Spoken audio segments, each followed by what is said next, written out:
Hello and welcome to Board Game Bonkers. This is the Under the Meeple Light show. And on today's guest, we have Luke Hector from Broken Meeple. Welcome, Luke. All right, how you doing, Jake? I'm great. Thanks so much for joining us. And why don't you tell everyone a little bit about yourself? My name's Luke. I run outside of work, I'm a tax accountant, as boring as that gets. The board gaming is my hobby of choice. But in the hobby world, I run a YouTube channel for, reviews, top tens and the like, to call the Broken Meeple, but it's kind of unique selling point is that I have no qualms about telling it how it is, regardless of what consequences might befall me as a result, because not everybody wants to hear criticism of a game. But it's been progressing for about like 8-9 years or something, incredibly slowly, but lately it's got a following, and there's people who like to hear the honest take in that, and I'm just like, yep, fine, I'll give it to you how it is. Yeah, and sometimes it's important to kind of, I suppose, to differentiate, isn't it, from other content out there and do reviews a little bit different. There's only so many ways you can do a review, but sometimes honesty, it can out, can't it? It needs to be done more often than not now, because like these days there's so much stuff coming out, you have to be able to differentiate. But then the same goes for content creators. There's a dime a dozen now, and so if you are stuck doing one thing all the time, like if you love everything or hate everything, they're equally as bad as each other. You've got to be able to go to both sides. But we have to obviously avoid the issue where the concept of people thinking that anybody who talks negatively about a game is being honest. You can still be positive about the game and still be honest. It's not just a case of it's good or bad, therefore you're in black or white. It's got to be it is a bit of a grey area, but these days I think people are taking more notice of like what reviewers they trust online and who they like to listen to, not just for entertainment purposes, but also for informative ones. Yeah, absolutely. And let me just explain what this is all about for those of you who perhaps have clicked on this video or haven't seen the other ones. Well, this is Under the Meeple Lecture. We will be presenting what was originally 10 questions, but this time we're presenting 9 questions, which will be drawn from this bowl. So what is the final question? It's not a question, it's a scenario. We'll be presenting Luke with a scenario from one of these. Now, Luke has no idea what the questions are or what the scenario is, so we'll see how he gets on. So, well, Under the Meeple Lights, or will he be a little bit nervous? Well, we're about to find out. So, Luke, are we ready? We're fine. I ad lib everything on camera anyway. This should be fine. So let's dive into the first question. Let's see how you get on. So we've obviously got a few questions left, and we're obviously near the end, the last 5 guests. So question number 1, Luke, is, are you the type of player who likes to read the rule book from cover to cover or play as you go? Play as you go, typically. I mean, I'm usually the one who's teaching the game anyway, so I won't teach from a rule book. I'll play through it myself and teach it then. But if someone's teaching me it, the last thing I want them to do is teach me it from the rule book as written, because that's always the long-winded way of doing it. You can shorten everything down with your own speech. Now, that's not to say I just want to literally get stuck in the game and say, "Oh, teach me it later," but it depends on the game. But yeah, I've had some occasions where someone has literally gone, "Oh yeah, I haven't played it yet. I've just got out of the box, right, page 1," and I'm like, "This is going to be hell." It's like, no, I would rather play as I go along if possible. It's a learning game. You don't care about winning it. You just want to get the hang of it. Yeah, absolutely. The first kind of 1 or 2, plays of the game is about understanding how it functions, isn't it? Rather than trying to win. Exactly. Although try telling that to any diehard Euro game player, because I do know a few people locally where it's a little bit more. They have more emphasis on trying to do well, and it's like, this is your first game. I mean, literally, I've given you like 8 options. Pick one, go with it, see what happens. It may work out well, it might end disastrously, but at least by the end of it, you know how to play the game. Absolutely, and I know the feeling. Some competitive players can sometimes take it a little bit too far. That's why I stay out of tournaments. So, let's move on to question number 2. So that was a nice one. That's a nice, easy entry question, Luke. So let's see if number 2 is a bit tougher. So question 2 is, which game designer would you play a game with, and which game would you choose to play? Ooh. I mean, in the past, I haven't played games with many designers, although I have had one-on-one games with Ignacy Trzewiczek before, which was quite fun. But designer of, I mean, out of all the games I have and play, I think the most common designer out of them is Bruno Cafala. I think his games tend to resonate with me more than a lot of them. So he'd probably be the first one I'd pick to actually play. Although which game, I don't know for certain because I mean he's done quite a few, and I've got a bunch of them around the house. Although Abyss is one of my favorites, and that's one of his designs. So that would certainly be a good bet. That or possibly Seven Wonders Duel, actually. That if we're gonna go for a two-player only game, like I just want to head-to-head against him. I know technically that's a co-design. You did that with Antoine Bowser, but I think it's predominantly his design in that, and it's one of my favorite, if not probably my favorite two-player game that exists. So yeah, that head-to-head would be pretty interesting. Yeah, that'd be a fantastic take, wouldn't it? I mean, Seven Wonders Duel is definitely one of, if not the best two-player game it's been designed. It's Mm. a fantastic take in Seven Wonders, and it's got that tension, hasn't it, between both players. Tell me about it. Yeah, there's a couple of friends I play it quite online quite a bit with, and we put in like one of the Pantheon expansion was the one I like, and each game is make a wrong move and you're dead. You know, so you're not gonna survive otherwise, and you don't even have to like Seven Wonders, I think, to like it. I mean, it helps if you like Seven Wonders. It's a good game for that reason, but I reckon you could play it and not have any knowledge of the other game. Yeah, absolutely. I introduced this to new gamers. It's actually the one of the first games I'd ever played. Now it's not the easiest. I had to get a friend in to teach them how to play it.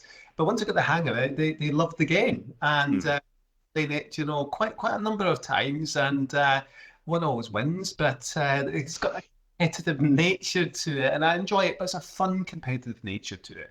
Hmm. So we'll move on to question number three then. Let's Yeah, see. Brett. As I think we've been kind with these questions, so the ball hasn't That brought one up. got a little harder, but we'll see. So number three, let's see, this is a tough one. Which genre or family of board games would you choose to play over others and why? So you've got a particular type of board games that you go for generally? Typically, I do like a good co-op. I mean, some of these I get to play solo as well, which, living alone, I kind of have to. But a lot of my favorites, Sentinels in the Multiverse, Spirit Island, any of the, I mean, well, we just played Pandemic Legacy Season Zero with some mates the other day, and I think it's like and some of my solo games that I play, like the LCGs, Marvel Champions, Arkham Horror, Lord of the Rings.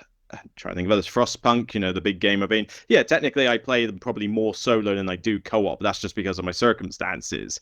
But if I can get people together for a co-op, it's interactive. It's always fun. It's still challenging, particularly in some of those cases, Frostpunk and Spirit Island for a kickoff.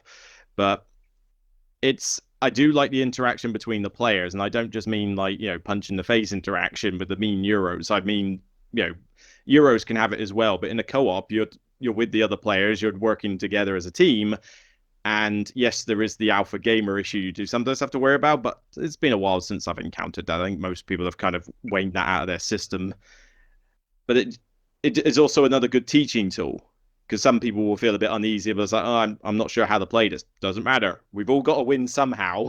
We're going to help you through it. Have you got a particular pick?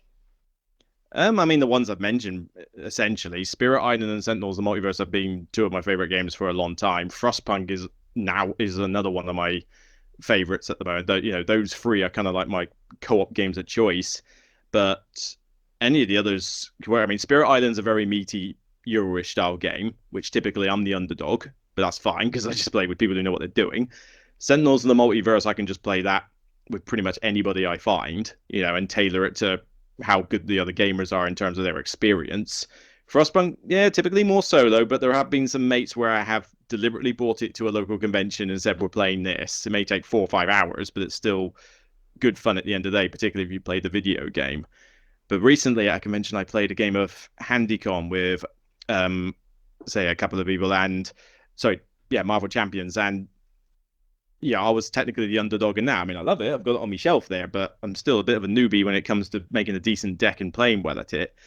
And so the three of us played it. We used pre-constructed starter decks from the library copy, and it's probably one of my favorite Marvel Champion games I've played, just because all three of us were just talking and having a good time. There was none of that feeling of I'm letting the side down. This person doesn't like me much. I was like, nope, we were just having a laugh.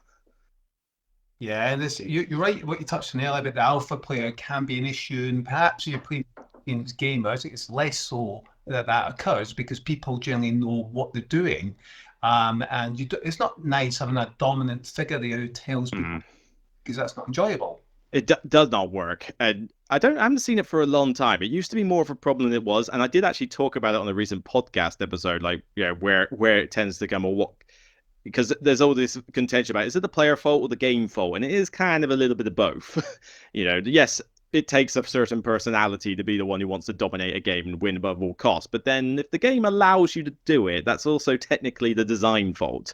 You can alpha game Pandemic like you wouldn't believe. That's partially the design and partially the personality, but there are some co-ops, particularly when you don't have all the information to hand, that you cannot alpha game it. I mean, you try alpha gaming Spirit Island anytime soon when you can't see everybody else's cards and have no idea what sort of events are coming up. It's like, yeah, good luck with that. But yeah, I've been known to sip it when I play Pandemic, and it's not enjoyable. I try to tell people what to do, regardless how experienced or inexperienced they are. So, look, let's move on to the next question. We're on number 4. That was a nice one. Yep. Let's see if we got an even tougher one from question 4. So, if your home was packed full of golf balls, this is a scenario. Okay? Sorry, what? Scenario. So this is interesting. So imagine your house is, you come home one day, it's packed full of golf balls. How do you remove them from your home?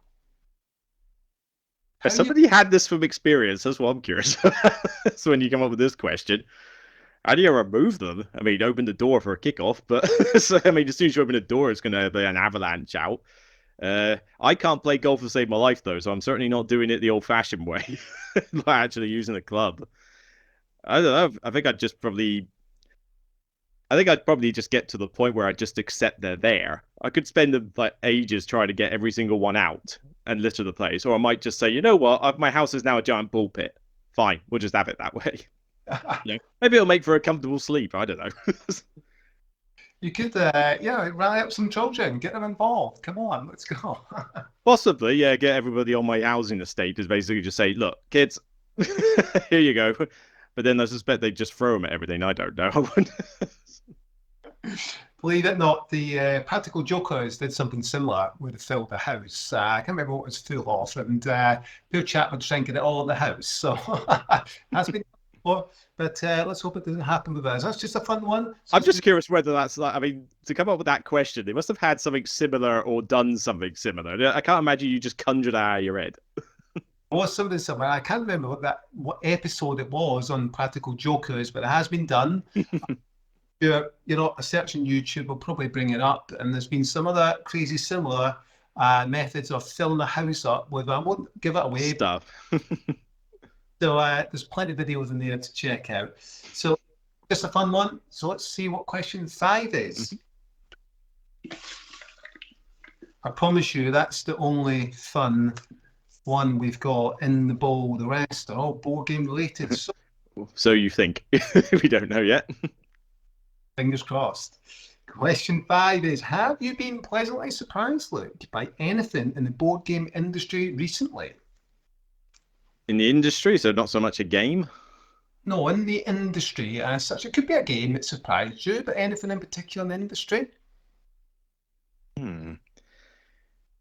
As I say, I mean, the industry is kind of going along as it is at the moment. I was kind of expecting like a couple of trends to happen, like more emphasis on app-based games and a few, like maybe a couple of things like that, but that doesn't seem to be the way it's going, although a couple of people are trying to do VR, which is there. I suppose what's more surprising is just how much the industry has veered away from like the simpler games. There's a lot of stuff that comes out, and it just feels like the main stuff that comes out is heavy, complex, games like that, which is fine for like a gamer audience. But I would have thought that retailers would be trying, or like publishers would be trying to sell their stuff to like more people. And at the moment, we seem to be just ignoring a lot of the lighter games and focusing more on the bigger ones. But it's hard to say whether that's a surprise, really. I suppose actually, no, actually, scrap that. I got a better idea actually. Recently, I did a video roundup of my last month. Now, this is game specific, but people who watch my channel know that I've got a particular taste with games, and certainly certain tastes of people, like designers in some games, that I don't like. Not like outside of gaming, but I just mean I don't like their games. The biggest contender was Martin Wallace. Love the guy. I've had dinner with him before. He's bubbly, big, lovely chap or something like that, but I just can't stand a lot of his games. They're just not to my taste. But recently, in the last few months, particularly about a few weeks ago, I've played Anno 1800, one of his ones, a sort of smaller scale one, and it surprised me lately. Like I made a big deal of this on the video, saying that like this is the one Martin Wallace game I have found I actually enjoy and would own if I was given a choice. And that alone, given that for the last 5-6 years, I've not found a single Martin Wallace game I've liked, has been like the ultimate surprise for many. I think half the people on the video don't actually believe it's true.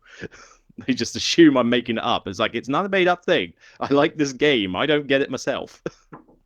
I'm a big believer you always find the game game designers made that you will enjoy.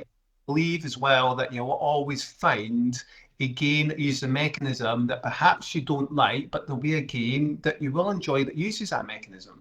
I mean, some of the mechanisms can, well, I mean, for a mechanism that's less common. For a theme, though, it does happen. I mean, I don't like train games typically, but I mean, I do like Whistle Stop. Which has trains and shares in it. Double Trouble.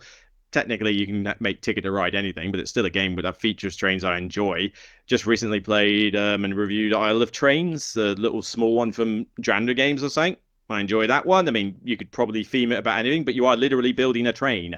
So that works for me as well. But typically, I won't go for that theme.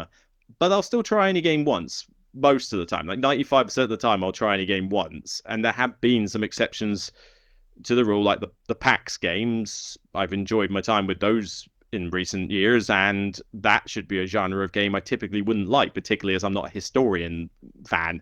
I don't know much about history at all, and the PAX games all feature around usually some really obscure area of like known history that I've got no idea about, but I'll still enjoy the game. Yeah, and essentially this actually video we'll be putting together looking at game mechanisms I hate or hated, in games that use those mechanisms to try and change my mind. So I will get that video out at some point.